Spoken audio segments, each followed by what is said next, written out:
Welcome to my YouTube channel. आज हम लोग पीरियोडिक क्लासिफिकेशन ऑफ एलिमेंट्स के अंदर पढ़ने वाले characteristics of group. Characteristics of group के अंदर हम लोग पहले वैलेंस इलेक्ट्रॉन और वैलेंसी कंप्लीट कर चुके हैं और अब हम लोग आज डिस्कस क्या करने वाले हैं। आज डिस्कस करने वाले बहुत इंपॉर्टेंट पॉइंट जो कि है केमिकल रिएक्टिविटी। ठीक है, जो कि बहुत ही ज्यादा इंपॉर्टेंट है। केमिकल रिएक्टिविटी स्टार्ट करते हैं। कई बार बच्चों को इसमें कंफ्यूजन होती है कि नॉन मेटल के लिए क्या होगा, मेटल के लिए क्या होगा और कैसे वेरिएशन होता है। तो सारे पॉइंट हम लोग डिस्कस करने वाले, जिससे इजिली हम लोग उसको क्लियर कर सके। और दूसरा पॉइंट हमारा क्या रहेगा, नेचर ऑफ द ऑक्साइड, जो कि बहुत ही आसान सा टॉपिक है। तो स्टार्ट करते हैं। सबसे पहले क्या है, केमिकल रिएक्टिविटी। अच्छा, अगर आप लोग से पूछे केमिकल रिएक्टिविटी का मतलब क्या हुआ, जो ज्यादा जल्दी से रिएक्ट कर जाए उसकी केमिकल रिएक्टिविटी इतनी ज्यादा होगी।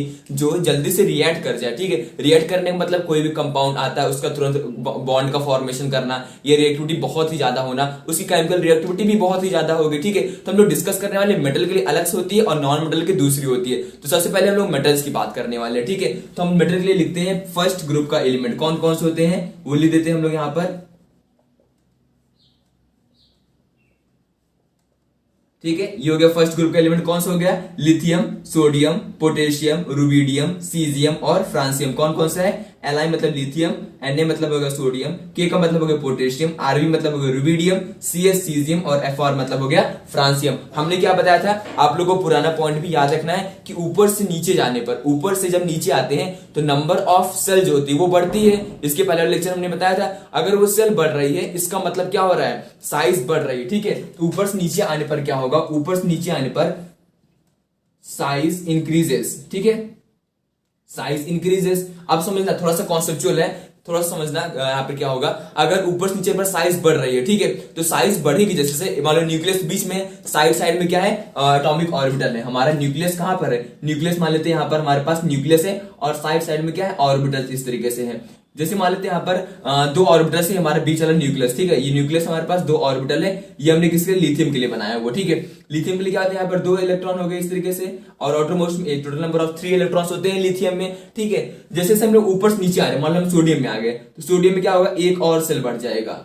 फिर क्या होगा, पोटेशियम में एक और सेल बढ़ जाएगी। ठीक है, पोटेशियम के बाद कहां पे आ गए, रुबिडियम, रुबिडियम में एक और सेल। हमने कहा था इस तरीके से साइज बढ़ता जाएगा। अब जरा देखो, जैसे से साइज बढ़ता जा रहा है, जैसे से साइज बढ़ता जा रहा है, सेल बढ़ती जा रही है, ये जो इलेक्ट्रॉन है, ये जो बाहर वाला इलेक्ट्रॉन है, इसके बीच की डिस्टेंस, पहले इलेक्ट्रॉन कहां पे था, यहां पे था। ठीक है, ये फिर इलेक्ट्रॉन डिस्टेंस ये हो गई, फिर डिस्टेंस ये हो गई, फिर डिस्टेंस ये हो गई और फिर लास्ट में जाके डिस्टेंस बहुत ही ज्यादा हो गई। तो न्यूक्लियस जो है, main parent electron, parent nucleus जो है, उससे इलेक्ट्रॉन काफी दूर पर हो गया। जब डिस्टेंस बढ़ जाएगी तो यहाँ पे इन दोनों के बीच में जो अट्रैक्शन है, ठीक है, जो एक तरीके से अट्रैक्शन है वो कम पड़ जाएगा, अट्रैक्शन कम पड़ जाएगा तो इलेक्ट्रॉन आसानी से रिएक्ट कर सकते हैं। ठीक है, समझना चीज को, ऊपर से नीचे पर साइज बढ़ती है, साइज बढ़ेगी तो न्यूक्लियस और बाहरी वाले इलेक्ट्रॉन से जो अट्रैक्शन होगा, आउटरमोस्ट इलेक्ट्रॉन जिसको हम बोलते हैं वैलेंस इलेक्ट्रॉन, उसके बीच की जो अट्रैक्शन होगी वो डिक्रीज कर जाएगी। अट्रैक्शन डिक्रीज करेगी तो दूसरे किसी कंपाउंड के साथ आसानी से बाइंड कर सकता है। इसलिए ऊपर से नीचे आने पर मेटल्स के केस में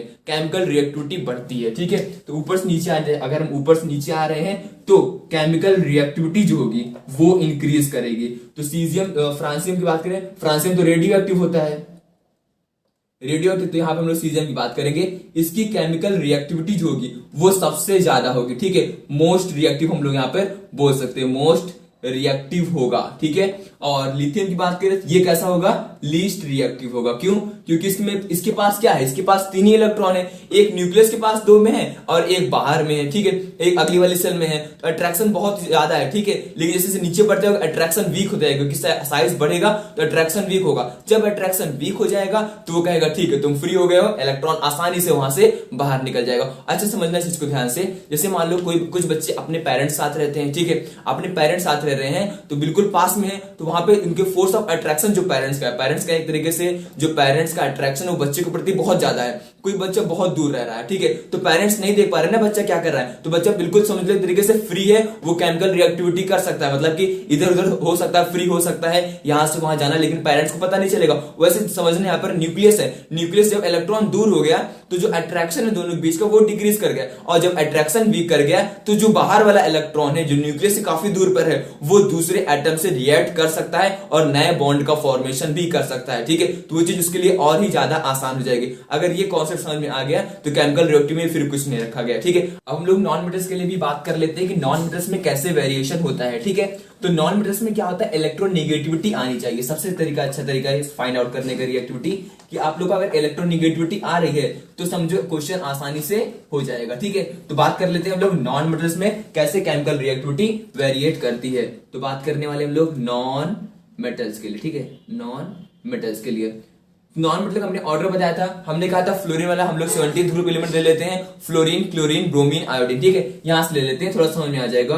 फ्लोरीन, क्लोरीन, ब्रोमीन और आयोडीन हमने इस तरीके से यहां पर ले लिया। ठीक है, अगर हमने कहा था ऊपर से नीचे की तरफ आएंगे, याद करो ऊपर से नीचे आएंगे तो मेटेलिक कैरेक्टर बढ़ेगा, नॉन मेटेलिक कैरेक्टर डिक्रीज करेगा। खैर उसकी बात हम लोग यहाँ पे नहीं करने वाले, हम लोग बात करने वाले इलेक्ट्रोनिगेटिविटी। तो इलेक्ट्रोनिगेटिविटी हमने क्या बताया था, ऊपर से नीचे आने पर इलेक्ट्रोनिगेटिविटी डिक्रीज करती है। क्या होती है, डिक्रीज करती है जब हम लोग ऊपर से नीचे आते हैं। और सबसे ज्यादा पूरी पीरियोडिक टेबल में जितने भी एलिमेंट अभी तक डिस्कवर हुए हैं, सबसे ज्यादा इलेक्ट्रोनिगेटिविटी फ्लोरीन की होती है। ठीक है, किसकी होती है, फ्लोरीन की सबसे ज्यादा इलेक्ट्रोनिगेटिविटी। अच्छा, इलेक्ट्रोनिगेटिविटी जैसे हम कह रहे हैं, इसका मतलब क्या हुआ, इलेक्ट्रोनिगेटिविटी का मतलब हो गया इलेक्ट्रॉन को अट्रैक्ट करने की टेंडेंसी, इलेक्ट्रॉन को अपनी तरफ खींचने की, अट्रैक्ट करने की टेंडेंसी सबसे ज्यादा किसके पास होगी।